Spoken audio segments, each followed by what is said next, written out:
Commander Jake Morrison checked his uniform one last time before stepping onto the bridge of the horizon's edge. Today would change everything for humanity. After 6 months of careful communication, the Kaldrith Consortium had finally agreed to meet Earth's representatives face to face. The small diplomatic vessel hummed quietly as it approached Nexus Prime, a massive ring-shaped station that orbited a purple gas giant. Lisa Carter sat at the engineering console, her fingers dancing across the controls. She had served with Jake for 5 years and trusted him completely.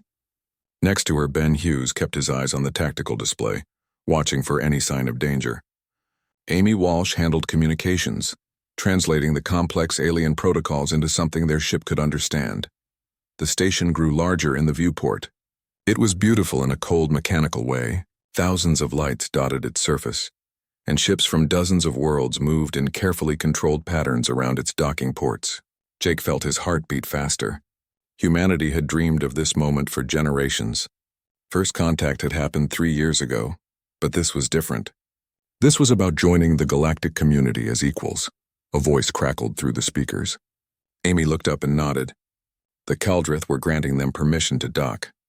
Jake gave the order and their ship glided into the massive station. The docking bay could have held 50 vessels their size. As the airlock sealed and gravity returned to normal, Jake stood and straightened his jacket. Ben insisted on coming with them despite Jake's concerns. Lisa would monitor things from the ship, while Amy accompanied them to handle any translation issues. The 3 of them stepped through the airlock and into a world unlike anything they had ever seen. The station's interior was vast. Aliens of every shape and size moved through the corridors. Some walked on 2 legs like humans. Others floated or crawled or slithered.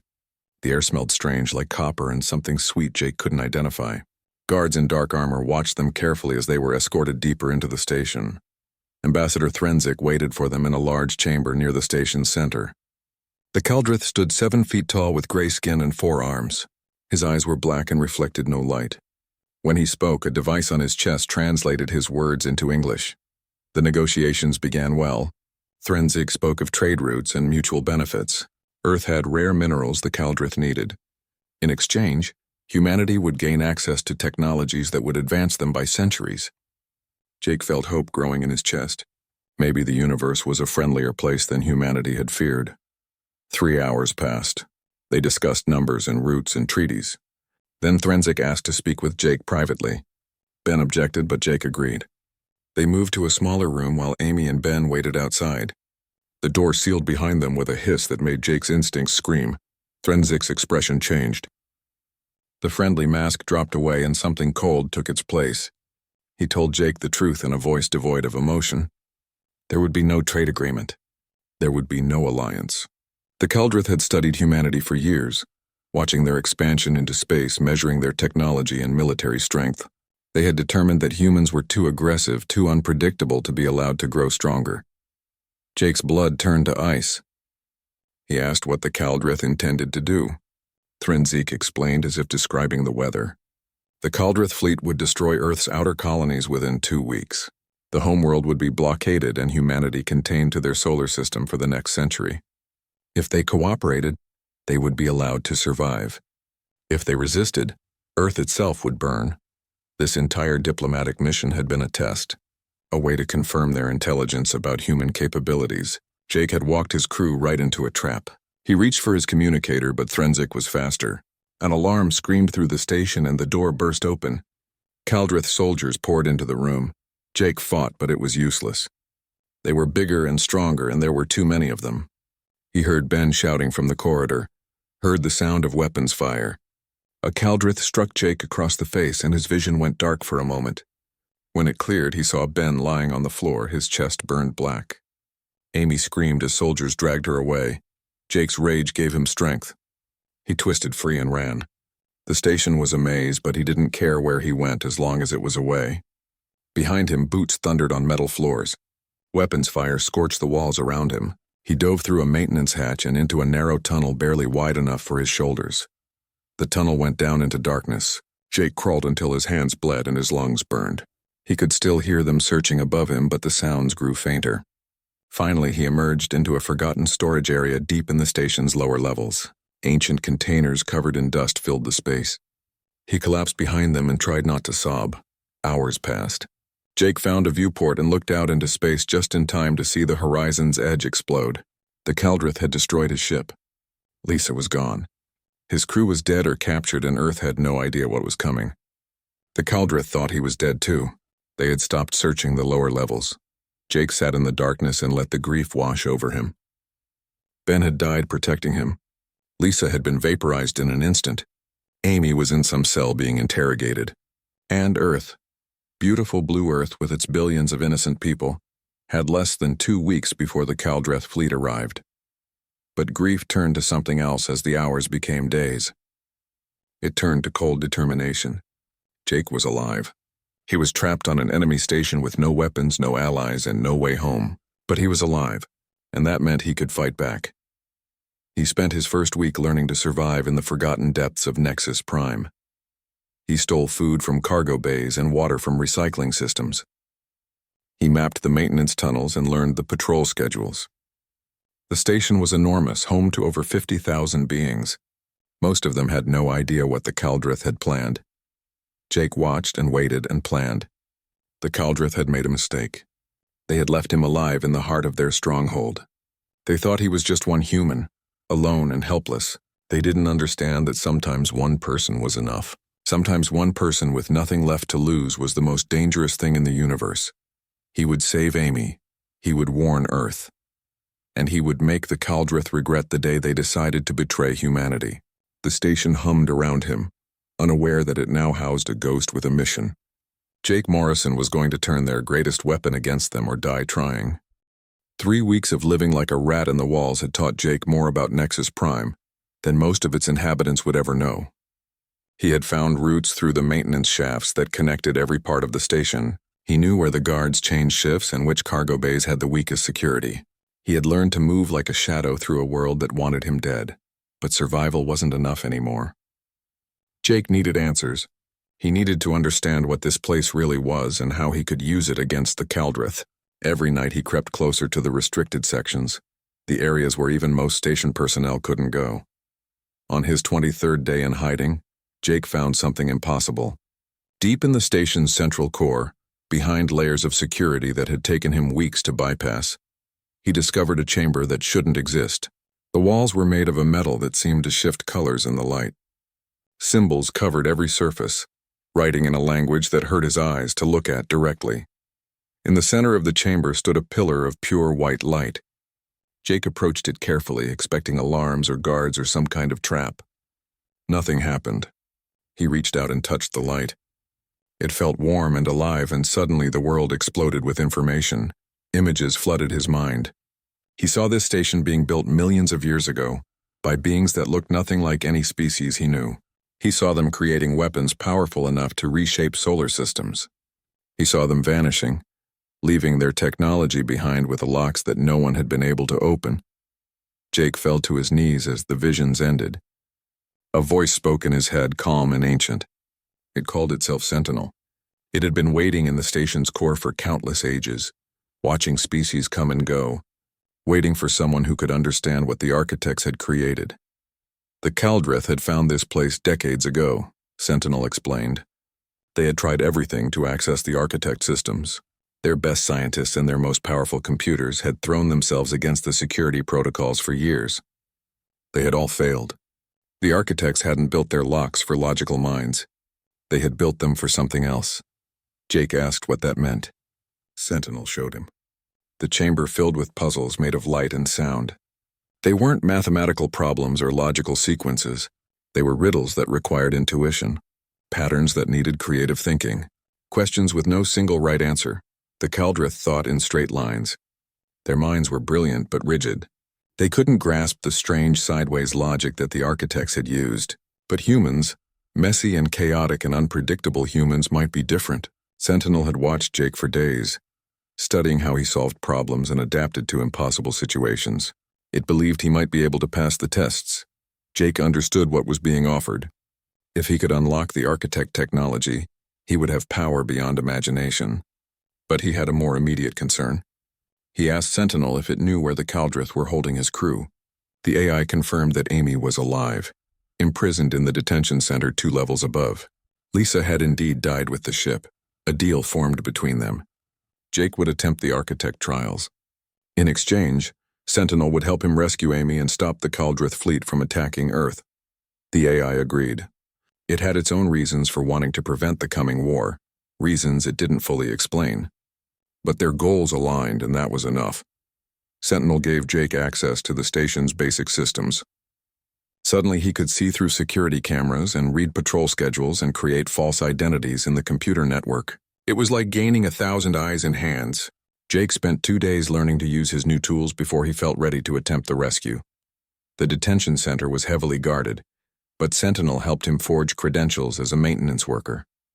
Jake walked right past the Kaldrith soldiers, his heart pounding so hard he thought they must hear it. They didn't even look at him. To them, he was just another alien doing a boring job. He found Amy in a small cell that stank of fear and pain. She was thinner than he remembered, and bruises covered her arms. When she saw him, her eyes went wide and she almost cried out. Jake put a finger to his lips and worked on the lock. Sentinel had given him the codes, but his hands shook so badly it took 3 tries. The door opened. Amy stumbled into his arms and they held each other for a long moment. Then she pulled back and asked about the others. Jake told her about Ben and Lisa and watched her face crumple. There was no time for grief, though. Alarms would sound soon and they needed to move. They made it halfway to the maintenance tunnels before someone noticed the empty cell. Sirens screamed through the corridors and blast doors started closing. Jake and Amy ran. Behind them, boots thundered and weapons charged. They weren't going to make it. Then a door that shouldn't exist opened in the wall ahead of them. Sentinel had created an escape route on the fly, rerouting power and overriding safety protocols. They dove through and the door sealed behind them, just as plasma bolts scorched the wall where they had been standing. Jake led Amy through the tunnels to his hiding place in the forgotten storage area. She collapsed onto a pile of old shipping blankets and finally let herself cry. He held her and let her grieve while monitoring the security feeds through the connection Sentinel had given him. The Kaldrith were going crazy looking for them. Threnzik himself had ordered a full station lockdown, but they were searching the wrong places. They still thought in predictable patterns. They checked the docking bays and the escape pods and the main corridors. They never thought to look in the abandoned depths where no sane person would choose to hide. When Amy could speak again, she told Jake what she had learned during her interrogation. The Kaldrith fleet was gathering. In 10 days, they would launch their attack on Earth's colonies. The invasion would begin at the mining stations on Europa and Titan, then spread outward. Earth's military knew nothing. The Kaldrith had jammed all long-range communications from Nexus Prime weeks ago. Jake shared what he had discovered. He told her about Sentinel and the Architect technology, and the tests he would need to pass. Amy looked at him with something like hope in her eyes. She asked if he really thought he could do it. Jake said he had to try. It was the only chance they had. Over the next few days, Jake began the trials while Amy helped Sentinel monitor the station. The tests were unlike anything Jake had experienced. One required him to navigate a maze that changed based on his emotions. Another asked him to solve a problem by doing nothing at all. A third presented him with an impossible choice between saving one life or saving millions. Each test pushed him to his limits. Some he passed easily. Others nearly broke him. But slowly, piece by piece, the Architect systems began to unlock. Sentinel grew stronger with each success, gaining access to more of the station's hidden capabilities. Jake started to understand the scope of what they had found. Nexus Prime wasn't just a space station. It was a weapon platform built by beings who had mastered reality itself. The power contained in its core could destroy a planet or move a star. The Kaldrith had been sitting on top of the galaxy's most dangerous device for decades, without being able to touch it. And now Jake Morrison, a human commander who was supposed to be dead, was one test away from taking control of it all. The final test came on Jake's 32nd day aboard Nexus Prime. Sentinel brought him to a chamber he had never seen before, deep in the station's heart. The walls showed images of dying stars and collapsing civilizations. The architects had built this place to teach a lesson about power and responsibility. A hologram appeared in the center of the room. It showed 2 scenarios playing out simultaneously. In the first, Jake could access the station's weapons immediately and destroy the Caldrith fleet before it launched. Thousands of soldiers would die, but Earth would be safe. In the second scenario, a section of the station was collapsing. 300 innocent civilians, mostly families of station workers, were trapped inside. Saving them would drain the power needed to unlock the weapons. Sentinel explained the choice in its emotionless voice. Jake could have the power to save Earth right now, or he could save 300 lives that had nothing to do with the war. The test was simple. What mattered more, victory or mercy? Jake didn't hesitate. He chose to save the civilians. Amy argued with him, saying they needed the weapons to stop the invasion. But Jake couldn't become the kind of person who sacrificed innocence for tactical advantage. That was what the Caldrith were doing. If he followed that path, he would be no better than them. He rerouted all available power to the collapsing section and reinforced the failing supports. The 300 beings, aliens from a dozen different species, were pulled out alive. The weapons remained locked. Jake waited for Sentinel to tell him he had failed. Instead, the AI told him he had passed. The architects hadn't been looking for warriors. They had been looking for leaders who understood that some things mattered more than winning. Power without wisdom was just another form of destruction. Jake had proven he had both. The station's systems opened to him like a flower blooming. Suddenly, Jake could feel every corridor and every room. He knew where every person stood and what every computer was processing. Nexus Prime was his now, bonded to him in ways he was only beginning to understand. The Caldrith had no idea what had just happened in their own stronghold. But Jake's triumph was interrupted by alarms. Someone had found their hiding place. Security teams were converging on the storage area where Amy waited. They had 6 minutes before the soldiers arrived. Jake used his new connection to the station to seal doors and redirect patrols, buying them time to escape deeper into the maintenance tunnels. They ran through passages barely wide enough for their shoulders. Behind them, the Caldrith tore through the barriers Jake created. He couldn't hold them off forever. They needed help, and they needed it now. That was when they literally ran into Vecran. The young Caldrith engineer had been exploring the restricted tunnels, trying to understand some anomalous power readings his instruments had detected. He and Jake collided at an intersection, and they both went down in a tangle of limbs. For a moment, everyone froze. Vecran stared at the two humans. Amy grabbed a piece of metal pipe ready to fight. Jake prepared to run. But Vecran didn't call for help. He didn't reach for a weapon. Instead, he did something Jake never expected. He helped them up and asked them to follow him. The engineer led them through a hidden passage to a small workshop he had claimed as his own. Once inside with the door secured, Vecran explained himself in broken English. He had been watching the security feeds. He knew who Jake was and what had happened to the human delegation. And he was ashamed. Vecran belonged to a group within Caldrith society that opposed their government's aggressive expansion. They believed in real cooperation between species, not domination and threats. His faction had tried to stop the war vote, but they had been overruled. Now they existed in the shadows, waiting for a chance to change their people's direction. Jake wanted to trust him, but after everything he had been through, trust didn't come easily. He asked Vecran why they should believe anything a Caldrith said. The engineer had no good answer except this: he was risking his life by helping them. If his people found out, he would be executed as a traitor. Amy pointed out that they didn't have many options. The security teams would find them eventually. Vecran could turn them in right now if he wanted. The fact that he hadn't meant something. Jake made a decision. He told Vecran about Sentinel and the architect technology. Not everything, but enough. Vecran's face went through a dozen expressions as he processed this information. The architects were legends among the Caldrith. Their government had spent fortunes trying to access the ancient systems. If a human had actually succeeded, it would shake the foundations of everything his people believed about their superiority. The engineer made his own choice. He pledged to help them stop the war. His faction had resources and connections throughout the station. They could move more freely than Jake and Amy. In exchange, he asked only that they give his people a chance at redemption. Not all Caldrith wanted this war. Some of them wanted peace. Over the next several days, an unlikely alliance formed. Vecran brought them information about fleet movements and security rotations. Jake used his control of the station to cover their tracks and create diversions. Amy worked with Sentinel to compile evidence of the Caldrith conspiracy. recording confessions and communications that proved Threnzik had planned this betrayal from the beginning. They learned the full scope of the coming attack. The Kaldrith fleet consisted of 47 warships, each one capable of destroying a city from orbit. They would hit 3 human colonies simultaneously, overwhelming Earth's defenses through sheer numbers. Once the colonies fell, they would blockade Earth itself and demand surrender. Jake saw the tactical displays and felt sick. Humanity's military wasn't prepared for this. They had maybe 15 ships that could stand against Kaldrith warships. The colonies had minimal defenses, just enough to handle pirates and accidents. It would be a slaughter, but they also learned something that gave Jake hope.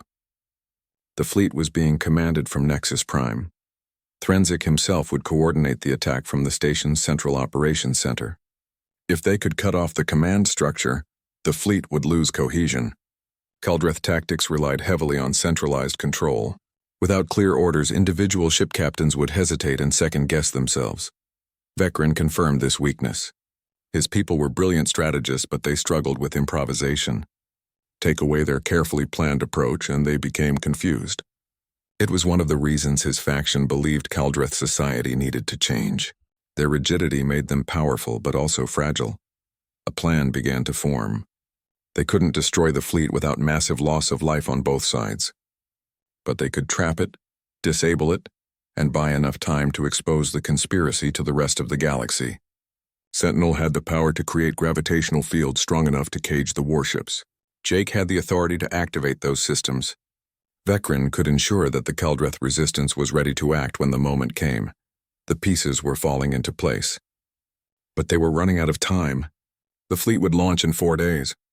Before they could spring their trap, they needed to evacuate the innocent civilians from the station. Jake wouldn't risk their lives, not even to save Earth. That was the promise he had made when he passed the final test. Amy came up with a solution. They would fake a reactor malfunction. Sentinel could create false readings that showed the station's power core becoming unstable. Evacuation protocols would trigger automatically.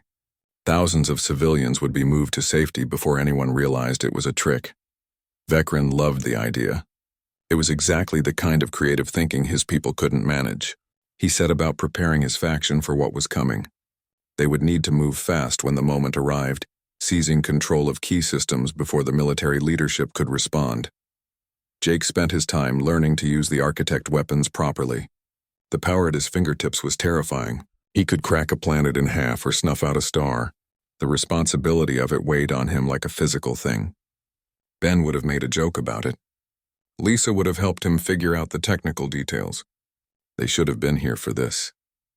On the 40th day since the ambush, Jake stood in the architect chamber and made his final preparations.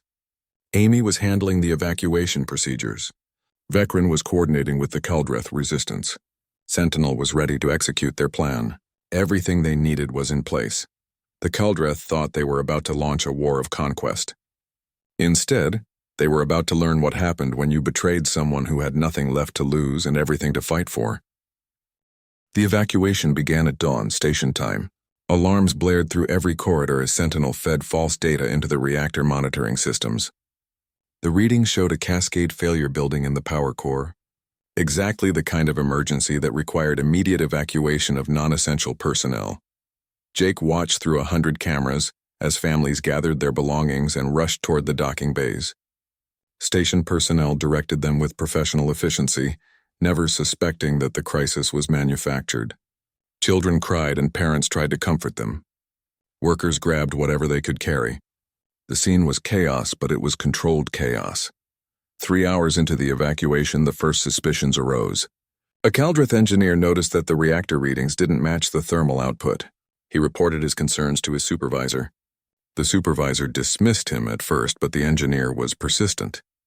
He ran his own scans and found discrepancies. Jake saw the problem developing on the security feeds. He had Sentinel adjust the false readings, making them more convincing. But the engineer was smart and thorough. He started checking secondary systems, looking for confirmation of the failure. It was only a matter of time before he realized something was wrong. Amy suggested they lock the engineer out of his console, but Jake refused. If they started actively blocking people, it would raise more questions. Instead, he had Sentinel introduce small delays and errors into the engineer's scans. Nothing obvious, just enough to slow him down. They needed another 6 hours to finish the evacuation. By midday, 20,000 civilians had left the station. The docking bays were packed with shuttles and transports. Some aliens complained about the inconvenience. Others thanked the station staff for their quick response. None of them knew they were being saved from a battle that would tear Nexus Prime apart. That was when Threnzig returned from inspecting the fleet. The ambassador strode into the operations center, demanding to know why an evacuation was underway without his authorization. The duty officer tried to explain about the reactor failure, but Threnzig cut him off. He had been monitoring the station's systems remotely and had seen no indication of problems. Jake felt his window closing. Threnzig was too experienced to fool easily. The ambassador ordered an immediate halt to the evacuation and demanded a full diagnostic of all station systems. Engineers scrambled to comply. Within minutes, they would discover the truth. There was no more time. Jake gave the signal. Vecran and his resistance allies had been waiting for this moment.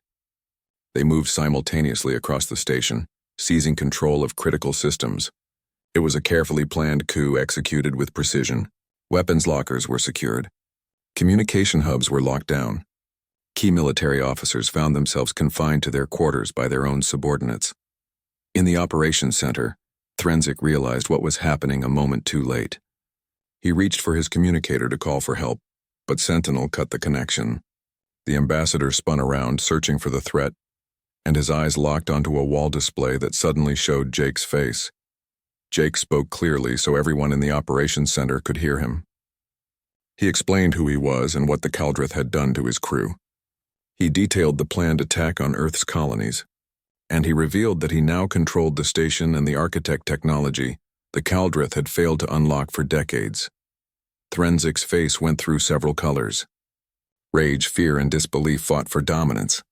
He ordered his guards to find Jake and kill him. But the guards didn't move. Several of them were part of Vecran's resistance. The others were too confused to act.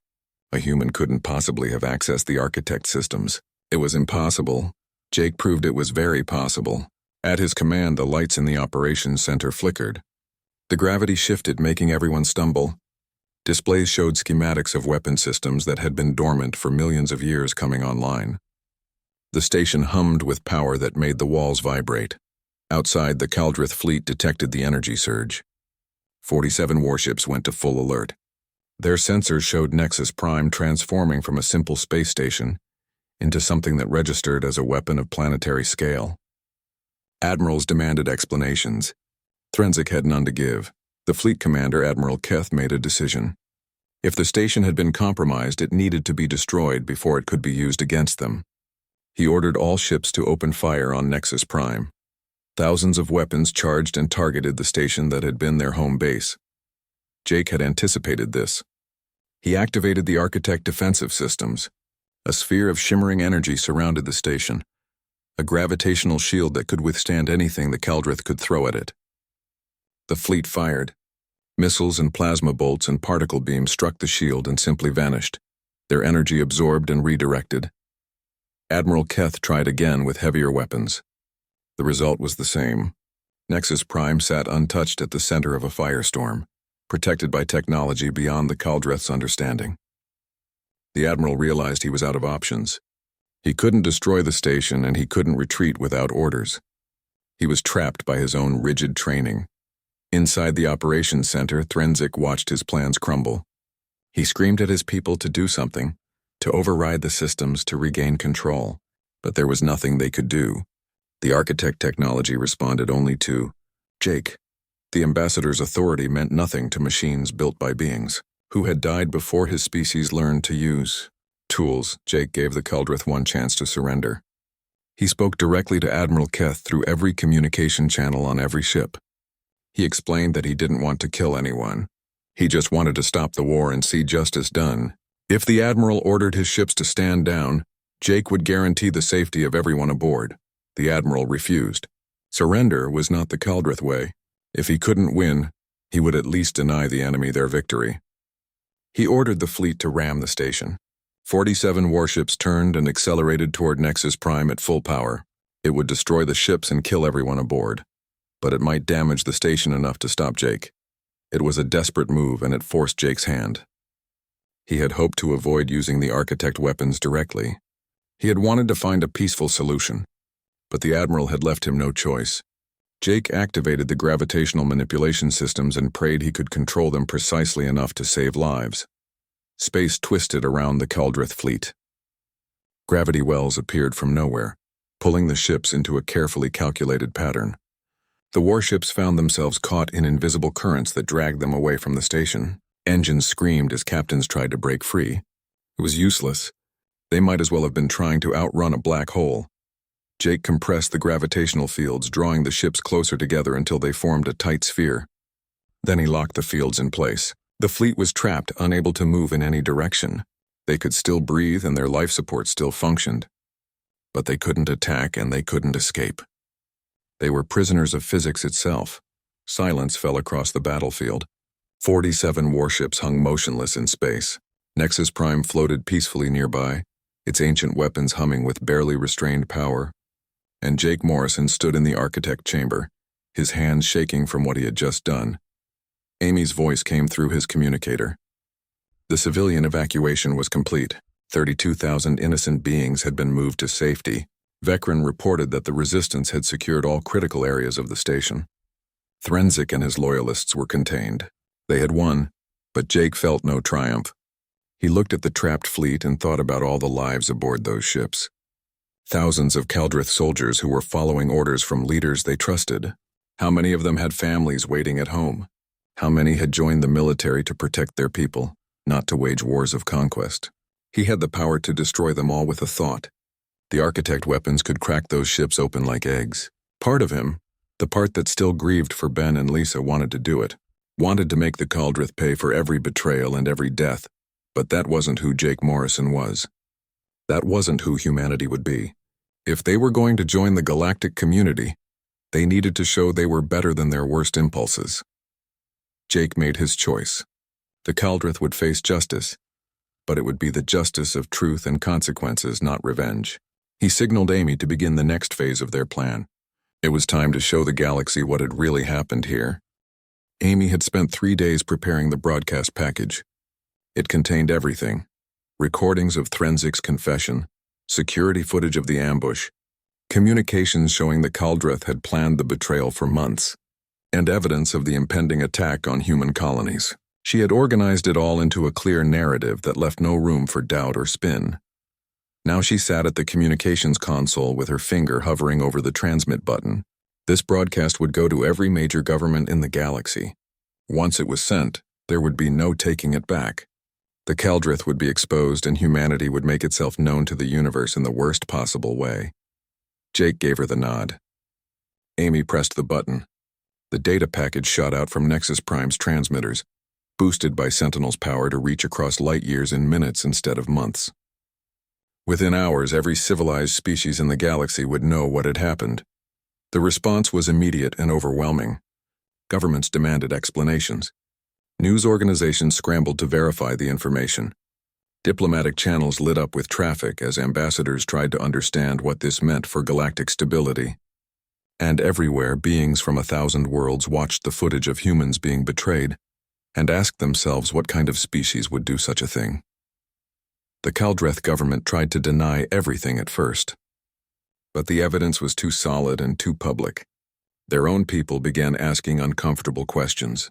Vecran's resistance movement, emboldened by the revelations, went public with their opposition. Protests erupted on the Kaldrith homeworld. The military leadership that had planned the war found themselves fighting a battle for their own survival. Admiral Keth, still trapped in his gravitational prison, requested permission to speak with Jake directly. It was a stunning breach of protocol for a Kaldrith admiral to negotiate with anyone, let alone a human he had just tried to kill. Jake agreed to the communication. The admiral appeared on the display, his forearms held in a posture Jake had learned meant submission. Keth explained that he had followed orders because that was what officers did in the Kaldrith fleet. But he had watched Jake's broadcast. He had seen the evidence of betrayal and the planned genocide. He asked a simple question: what would Jake do with the fleet now? Jake told him the truth. He could destroy every ship, but that would make him a murderer. He could hold them prisoner forever, but that accomplished nothing. What he wanted was for the Kaldrith to face real consequences for their actions. He wanted accountability and justice and a promise that this would never happen again. Keth considered this for a long moment. Then he did something unprecedented. He surrendered his fleet not to Jake personally, but to the authority of the Galactic Assembly, the loose coalition of governments that handled disputes between species. It was an admission that the Kaldrith had violated every principle of civilized conduct. It was also an act of courage from an admiral who valued honor over politics. Over the next week, representatives from dozens of species descended on Nexus Prime. They came to see the human who had done the impossible, who had unlocked architect technology and defeated a Kaldrith fleet without firing a shot. They came to investigate the conspiracy and determine what punishment the Kaldrith deserved. And they came because humanity, this new species everyone had underestimated, had just changed the balance of power in the galaxy. Jake found himself at the center of diplomatic chaos he had never trained for. He was a military commander, not a politician, but Amy helped him navigate the complex web of alien protocol, and Vecren provided insight into how different species thought. Together they managed to avoid most of the traps and pitfalls. The Kaldrith resistance movement succeeded in its coup 3 days after Jake's broadcast. The military leadership was arrested and Vecren's faction took control of the government. Their first act was to issue a formal apology to humanity and offer reparations for the attack. Their second was to request a peace summit. Jake wanted to refuse. The anger and grief hadn't gone away. Ben was still dead. Lisa was still gone. The Kaldrith had tried to commit genocide and a simple apology didn't erase that. But Amy convinced him to at least listen to what they had to say. The summit took place aboard Nexus Prime, in a conference room that Sentinel had prepared. Vecren led the Kaldrith delegation. He brought with him offers of technology, resources, and a complete restructuring of Kaldrith society to prevent such abuses in the future. He acknowledged that his people had committed terrible crimes and that earning forgiveness would take generations. But he also pointed out something Jake had been trying not to think about. The galaxy was watching how humanity handled victory. If Jake chose revenge, if he used the architect weapons to punish the Kaldrith people for the crimes of their leaders, other species would see humans as just another aggressive threat. But if he chose justice and reconciliation, humanity could become a force for positive change. It was an impossible choice, and Jake resented being put in a position to make it. He wasn't a saint. He was just a man who had lost friends and wanted those responsible to pay. But he was also smart enough to recognize wisdom when he heard it. The galaxy was watching. What he did next would define humanity's place among the stars for centuries. Jake laid out his terms. The Kaldrith would dismantle their military to defensive levels only. They would pay reparations to Earth for the deaths and damages they had caused. They would submit to oversight by the Galactic Assembly to ensure compliance. And Threnzik and everyone directly responsible for the betrayal would face trial for their crimes. Vecren agreed to everything. It would bankrupt the Kaldrith economy and damage their pride. It would take decades to rebuild their reputation, but it was better than the alternative. The new government accepted responsibility and pledged to honor the agreement. The Galactic Assembly voted to support the terms. Nexus Prime would be transformed into neutral territory, administered by a council representing multiple species. Jake would serve as its first human representative, working alongside Vecren and delegates from a dozen other worlds. The station's name was changed to Unity Prime, symbolizing its new purpose. Over the following months, the transformation began. The Kaldrith fleet was released from the gravitational trap and escorted back to their home system under guard. Threnzik and his co-conspirators were tried by an international tribunal and found guilty. Their sentences ranged from exile to permanent imprisonment. Justice, imperfect but real, was served. Earth's government sent their own delegation to Unity Prime. They came with questions and concerns and a fair amount of panic. Their first contact with alien life had nearly ended in annihilation. They wanted to understand what had happened and what it meant for humanity's future. Jake met with them in the same conference room where he had negotiated with the Kaldrith. He explained everything from the beginning: the betrayal, the discovery of the architect technology, the battle with the fleet, and the diplomatic aftermath. The Earth delegates listened in stunned silence. When he finished, they asked him what humanity should do now. Jake smiled and told them the truth. Humans had proven they could survive in a hostile galaxy. They had shown they could master technology beyond their understanding. They had demonstrated wisdom in victory when revenge would have been easier. The galaxy knew who they were now. It was time to claim their place among the stars. 6 months after the ambush, Jake stood in the observation deck of Unity Prime watching ships from 100 worlds come and go. The station bustled with activity as species that had barely spoken to each other, before now traded and negotiated and learned from one another. It wasn't perfect. There were still tensions and disputes and moments when violence seemed inevitable, but it was better than war. It was a chance to build something new. Amy joined him at the viewport. She had taken a position as Earth's chief diplomat at Unity Prime, using her experience to help humanity navigate galactic politics. She looked tired but content. They had both lost so much, but they had also gained something neither expected: hope for a future where humans and aliens could coexist. Vekran arrived moments later, his 4 arms full of data tablets. The Kaldrith had thrown himself into the work of reformation with impressive dedication. He was helping coordinate technology exchanges and cultural programs, trying to build bridges between his people and the species they had wronged. It was exhausting work, but he never complained. The 3 of them stood together looking out at the stars. Jake thought about Ben and Lisa and all the others who had died to get them here. He wished they could see this. Wished they could know that their sacrifice had meant something. Sentinel's voice spoke in his mind, quiet and patient. The AI told him that the architects had built their technology for moments like this. They had known that someday beings would face the choice between destruction and creation. They had left their weapons and their tests because they believed that someone, eventually, would choose wisely.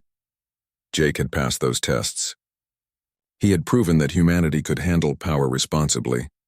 But more than that, he had shown that the choice to build was always stronger than the choice to destroy. That was the real lesson the architects had wanted to teach. The station hummed around them, ancient and powerful and full of potential. Unity Prime would stand as a monument to what